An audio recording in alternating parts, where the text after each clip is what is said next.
La raison d'avoir choisi l'intégration pour notre fille dans son école primaire, dans son école de quartier, on trouvait que c'était un élément important pour qu'elle puisse être reconnue dans son quartier, qu'il puisse avoir des interactions qui vont se passer.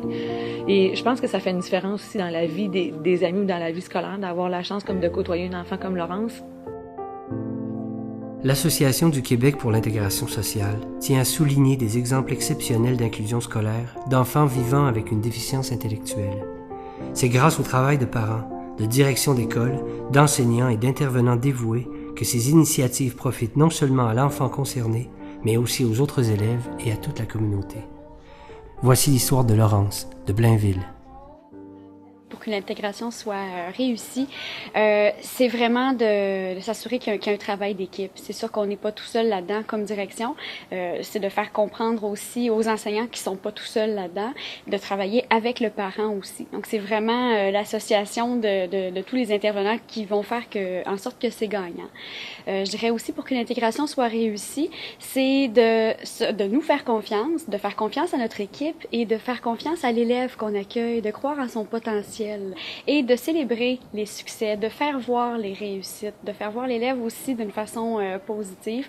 Il y a des hauts et des bas, c'est sûr et certain, mais en même temps, quand on célèbre les réussites, ben, c'est toujours gagnant, c'est stimulant pour l'équipe aussi là, de voir qu'on avance. C'est sûr et certain que Laurence fait de nous de meilleurs intervenants.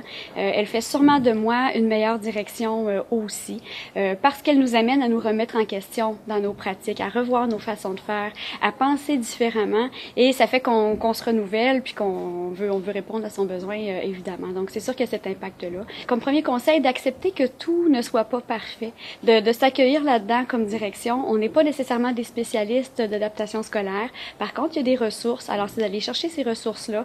À petits pas, on ne recule pas. Alors, d'accepter que tout soit pas parfait, d'y aller tranquillement avec ce qu'on est aussi, avec ce que les ressources du milieu peuvent offrir, et de voir le positif que ça a, évidemment, sur l'élève.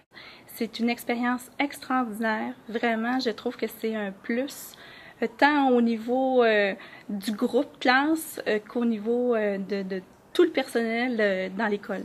C'est sûr qu'au niveau de l'enseignement, eh bien, Laurence ne fait pas les mêmes apprentissages que les élèves en classe. Nous sommes en 4e année. Laurence se situe davantage au niveau première année, 2e année. Donc, c'est sûr que ces apprentissages sont faits selon les défis auxquels elle est rendue. Je crois que ça permet aux autres enfants de la classe de voir que si elle a réussi à relever un défi, mais pourquoi pas eux? Ma perception de l'intégration a changé depuis que j'ai Laurence dans ma classe. Au tout départ, je me disais, est-ce que ça va être possible? Est-ce que cet enfant-là va pouvoir progresser? Est-ce qu'on va pouvoir repousser sur limite tout en respectant le reste d'un groupe qui avance à une autre vitesse? Et puis finalement, ça se vit tellement bien, mais je dois vous dire que c'est surtout grâce à une équipe extraordinaire qui m'entoure, des conditions gagnantes aussi pour pouvoir vivre une belle intégration. Elle a fait des pas de géant vraiment depuis 2 ans. Lorsque nous l'avons reçue, Laurence ne savait pas lire. Et puis, avec beaucoup de travail, maintenant, elle est en mesure de lire. On travaille davantage l'écriture. Au niveau oral aussi, Laurence s'exprime vraiment de mieux en mieux. Elle se fait comprendre par ses amis. C'est une enfant qui a fait énormément de chemin, tant au niveau académique que social. Un conseil que je donnerais à une enseignante qui aurait le plaisir, je dirais, de recevoir une enfant comme Laurence, eh bien, ce serait, je pense, d'abord et avant tout, d'aimer cet enfant-là, de se dire en partant, mais si je l'aime, je pense que ça va bien se passer. Il faut faire preuve d'ouverture puis se dire que tout le monde va être gagnant dans cette expérience-là.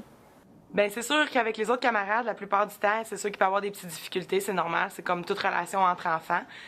Sauf qu'elle est capable quand même d'aller chercher les élèves sont capables de venir la chercher aussi. Donc c'est beaucoup d'aide qui m'amène aussi. Ils sont des petits éducateurs, des petites éducatrices aussi la plupart du temps d'intervention. Donc ils sont capables de travailler avec elle puis de l'amener justement à aller plus loin dans leur réflexion. Avec les autres élèves, j'interviens beaucoup au niveau de l'entraide, premièrement en tant que modèle. J'aime Laurence, je veux que ça paraisse, et ça fait du modeling. Les enfants, au lieu d'en avoir peur, vont l'aimer, Laurence, vont avoir le goût de faire comme moi. Alors, dans la classe, l'entraide, le courage, la détermination, on la félicite beaucoup. Elle va en avant, lire, montrer ses succès, parler quand elle va à gymno, ses pièces de théâtre. On utilise beaucoup de son quotidien pour qu'elle aille en avant s'exprimer, faire du langage. Les enfants l'encouragent. Ça se vit très bien avec les enfants. Pour sensibiliser les autres élèves de l'école, ce que j'ai fait premièrement l'année passée, c'est que j'ai organisé beaucoup d'activités. Et on allait chercher les autres élèves. Alors, en allant chercher les autres élèves, ça le fait en sorte, moi, en ayant beaucoup de plaisir avec Laurence et avec 1, 2, 3, ça le finit qu'on était devenus des équipes. Qu'on le veuille ou qu'on le veuille pas, ils ont un peu l'impression que les enfants différents devraient être dans des écoles plus particulières parce qu'ils ont des besoins plus particuliers. En fait, c'est sûr que quand on connaît pas beaucoup le handicap, quand on connaît pas la déficience, quand on connaît pas le besoin de l'enfant, on a l'impression que c'est comme pas sa place. C'est peut-être qu'à première vue, il peut y avoir des gens qui pensent ça.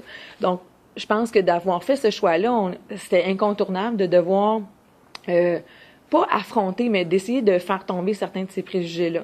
Je trouvais ça important de pouvoir m'impliquer et de pouvoir démontrer à tout le monde, en fait, que oui, ma fille avait sa place ici, le démontrer par les exemples, puis comment elle chemine, puis comment les gens parlent d'elle, mais aussi de montrer que l'incidence, c'est que ça nous demandait du temps, ça nous demandait de l'engagement, mais pas juste envers notre enfant, envers tout le monde. Donc, c'est sûr que pour un parent qui choisit le modèle d'intégration, qui favorise le modèle d'intégration, il y a beaucoup d'éléments, dans le fond, à évaluer là-dedans. Il y a, est-ce que je suis prêt à m'engager? Est-ce que mon enfant est-ce que c'est le meilleur élément, dans le fond, pour cet enfant-là? Puis est-ce que le milieu, est-ce que le terreau, dans le fond, est propice aussi? Les rêves qu'on porte pour notre enfant, puis dans ce projet de scolarisation-là, c'est sûr que on cherche le plus possible qu'elle développe des aspects, oui, académiques, qui vont lui permettre d'être fonctionnelle plus tard. Il y a des choses qui malheureusement, dans le fond, passent pas toujours juste par la famille. Puis je pense que c'est la beauté de cette communauté-là, c'est de dire, nous, qu'est-ce qu'on peut apporter pour construire ce rêve-là, que Laurence puisse se développer, s'accomplir, essayer d'être autonome. Puis moi, je pense que le meilleur rêve qu'on pourrait avoir pour Laurence, c'est qu'elle puisse faire des choses qu'elle va aimer plus tard. Puis aujourd'hui, ce qu'on espérait pour elle, c'est qu'elle puisse mettre suffisamment de choses dans son bagage pour grandir puis bien fonctionner.